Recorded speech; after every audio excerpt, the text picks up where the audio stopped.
We visited Senate Republican leader Mitch McConnell on Capitol Hill Thursday, just after he apologized to President Zelensky for the delay passing the $61 billion aid package for Ukraine. Leader McConnell acknowledged to us the 6-month process, 4 in the Senate, was a costly delay for the Ukrainian war effort. In the time of the delay, Russia's military land forces have grown back to where they were before the invasion. The army's 15% larger, and they've reinforced the 20% of Ukrainian territory that they hold. These are all the words of the Supreme Allied Commander himself. Do you feel your party is responsible for those setbacks? Many of them, yeah. We took too long. This issue was like a family reunion, if you will, with a lot of different points of view being expressed around the table. All the Democrats were for Ukraine. There's no question that the debate was in our family, on our side, and there was a lot of skepticism for a long time, but I think it got better. And I think we proved that earlier this week. What do you think changed minds? The actual facts. Once we realized we were not going to get a border result, I think our members really started focusing on the package. It was clear then it was not going to have a border provision attached to it. And there are almost no good arguments against this. Every argument that was made by the opponents is provably wrong. And the facts, I think, were convincing for a number of our members, and they changed their minds. You are leader for another 8 months, but you've said you're going to stay and serve out your term. Donald Trump may again become president. According to our latest CBS polling, 79% of self-identified Republicans told us that the source of information they most trust on Ukraine and Russia is Donald Trump. This sentiment doesn't seem to be disappearing. How are you going to counter that? What I want to do and what I'm focused on is not the presidential race, but getting the Senate back. But this isn't the race. This is persuading public opinion. Yeah, I think the single most important thing I can do is make sure my successor is the majority leader, no matter how the presidential election comes out. I think the fact that our nominee basically decided not to continue whipping people against the package was a good sign. And I'm going to be advocating increasing the defense budget, no matter who gets elected, and preparing ourselves for the long term, which is China, Russia, and Iran. This administration budget requests for defense haven't even kept up with inflation. You said the Republican nominee decided not to whip against the package. In other words, stop telling lawmakers that not to vote for it. But we know Donald Trump is not a fan of Zelensky. Viktor Orban, the prime minister of Hungary, recently had dinner with Mr. Trump at Mar-a-Lago and then told reporters that Trump said he won't give a penny to Ukraine, and that'll be the way he forces an end to the fighting. If that's the fundamental belief of the man who's going to be commander-in-chief, how do you stop him? What I'm doing is trying to change the Senate so that we have a majority, no matter who wins the presidential election. I can't control that. I have some influence here in the Senate. I intend to use it, no matter who gets elected president, to increase our defense budget and get ready for the challenges that we have ahead of us. But that's a challenge where you might have to be the firewall against your own party and its leader again. I've been willing to do that. I had something to do with changing opinion in the Senate on this issue, and I think a lot more of my members now understand the importance of it. About a month after January 6th, you voted to acquit Donald Trump after he was impeached. And you said on the Senate floor, Trump didn't get away with anything yet. We have a criminal justice system in this country. We have civil litigation. And former presidents are not immune from being accountable by either one. Do you still believe that former presidents are not completely immune from liability? Let's put it this way. I addressed that issue on February the 13th It's active before the Supreme Court as we speak. and January the 6th of 2021. I stand by everything I said then.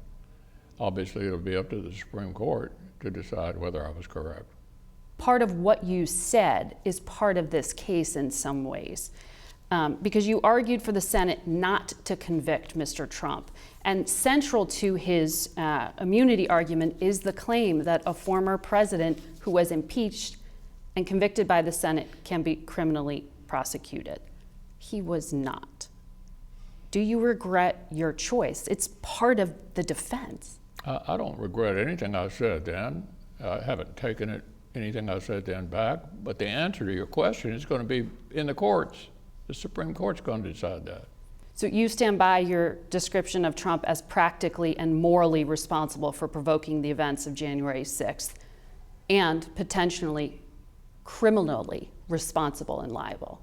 I don't know how many times you're going to ask me the same question. I stand by everything I said on January 6th and February 13th of 21. Well, I'm asking you the question because since the past few months have passed in our last conversation, you've endorsed him for re-election. You need to get better research. I was asked that question 3 years ago. If he were the nominee, would I support him? And you said you would support And whoever I the said nominee yes, was. because the voters of my party across the country have made a decision. As the Republican leader of the Senate, obviously I'm going to support the nominee of our party. But you have taken stands on issues you feel are of strong national security interest and morally imperative. That was your argument on Ukraine. And that you were bucking, in some ways, a populist opinion. So on this one, I'm just wondering how you explain that when you say it was good enough for a number of Republicans that he be the nominee. Because that is the populist opinion. It's not taking the position that he has, he doesn't live up to the role. The issue is, what kind of influence, even if I'd chosen to get involved in the presidential election, what kind of influence would I have had? You're one of the most powerful Republicans. I'm the Republican leader of the Senate. What we do here is try to make law. I like us to be in the majority. Your worldview seems more aligned with Joe Biden when it comes to American leadership in these global conflicts than with Donald Trump, I certainly who has wouldn't spoken against Volodymyr Zelensky, who has not endorsed the package that you just worked so hard to get over the finish line. Look, I wouldn't have withdrawn from Afghanistan. I wouldn't have submitted 4 budgets in a row for defense that don't even keep up with inflation. I got plenty of differences with the current administration. Whether I will have differences with the next administration remains to be seen. I know what I think, and it doesn't make any difference what the outcome of the presidential election is. I'm going to be focusing on this for the remainder of my time in the Senate. What I hear you saying, tell me if I'm getting it wrong, is that you can stop Donald Trump if he's commander-in-chief. Even if you're not leader, you're going to do the most you can to counter this isolationist worldview and to counter or limit what he could do if reelected. I'm going to counter, no matter who's elected president, advocating things that I think are not good for America. What I care about is what does the person who actually gets elected ultimately do?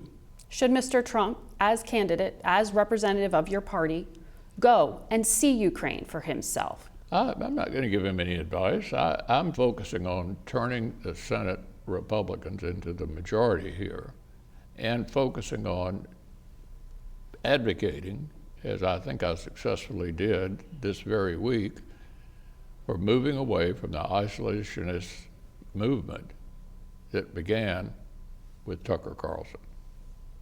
It began with Tucker Carlson? It did. He had a huge audience among rank and file Republicans, and I think it was very destructive, very impactful on regular Republican voters, and created a big problem.